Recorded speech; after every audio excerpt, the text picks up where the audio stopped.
Do you fear God or do you fear Pharaoh? 56 servicemen killed themselves. So military suicide is an actual crisis that the Pentagon might want to address. Lloyd Austin might want to look into that. But no, that would get the Democratic Party nothing. The point of mandatory vaccination is to identify the sincere Christians in the ranks, the free thinkers, the men with high testosterone levels, and anyone else who does not love Joe Biden, and make them leave immediately. It's a takeover of the U.S. military. Here's how they're doing it. There are even some big name Christians out there who think that this is a matter of personal opinion. I don't think the Bible is vague enough to allow for that. Let's have a look at one of my favorite stories about the fear of God. You see, Pharaoh made a mandate. Exodus 1 verse 8. Now there arose a new king over Egypt who did not know Joseph. And he said to his people, Behold, the people of Israel are too many and too mighty for us.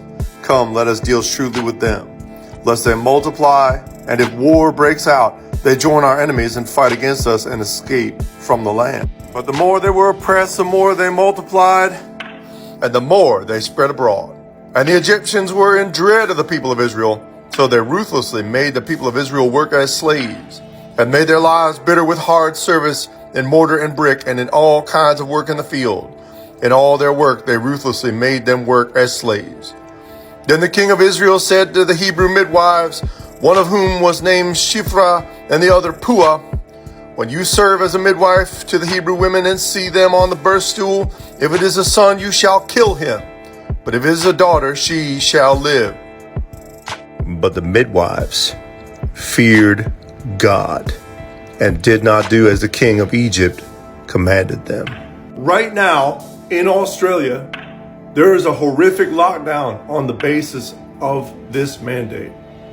Right now in Europe, in France, and several other countries, people are being denied to go to the grocery store on the basis of this mandate. Make no mistake, it is Jesus Christ who said, fear God alone, for you are worth more than many sparrows. And the encouraging part of this story is because they feared God rather than Pharaoh, he multiplied the people of Israel and gave those midwives households. But the question being asked is, do you fear God or do you fear Pharaoh?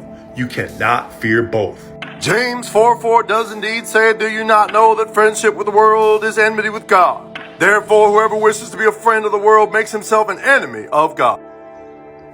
You see, those who fear God alone may otherwise live fearless.